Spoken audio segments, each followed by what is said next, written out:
Blinken says he's waiting to see what Russia actually does. The Russians are promising to drastically reduce military activity around the Ukrainian capital of Kyiv. It could be the first step toward a ceasefire, or Blinken says it could be a bluff. Russian and Ukrainian leaders met for several hours in Turkey this morning. They plan to meet again tomorrow. Russia now says it's willing to speed up the timeline of a possible meeting between Putin and Ukraine's President Zelensky once a draft peace agreement is ready. Russia also says it will scale back military activity near Kyiv and around another city in northern Ukraine. There are already signs that could be starting. The Pentagon says the Russians are pulling back from the suburbs of Kyiv so they can focus on the south and the east of Ukraine. But Secretary of State Blinken, on a visit to Morocco, says when it comes to Russia, what they say may not turn out to be what they do.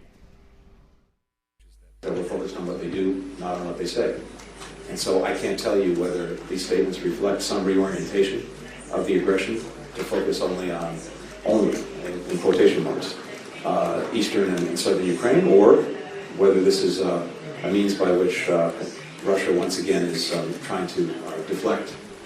A Russian billionaire who's a friend of Putin is taking part in the talks, acting as an unofficial mediator. His name is Roman Abramovich. He owns the Chelsea Football Club in England. And yesterday, he and two Ukrainian negotiators were reportedly the victims of an attempted poisoning.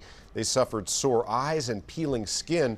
One report says the alleged poisoning was orchestrated by Russian hardliners who want to sabotage the negotiations.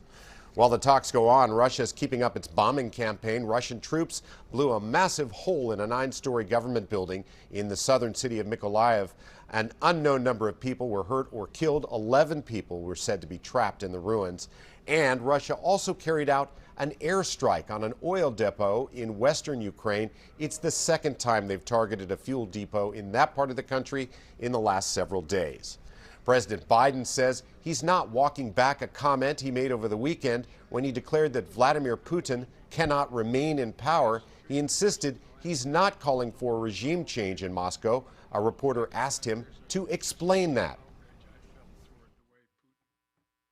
When you say that you're not walking anything back, you do feel that Vladimir Putin should be removed from power? Is that what you're saying? No, what I was expressing just what I said. I was expressing the moral outrage I felt towards this man. I wasn't articulating a policy change.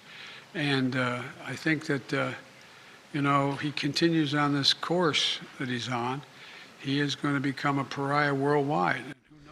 This morning, Biden spoke by phone to the leaders of France, Germany, Italy, and the UK about the latest developments in Ukraine. Jessica?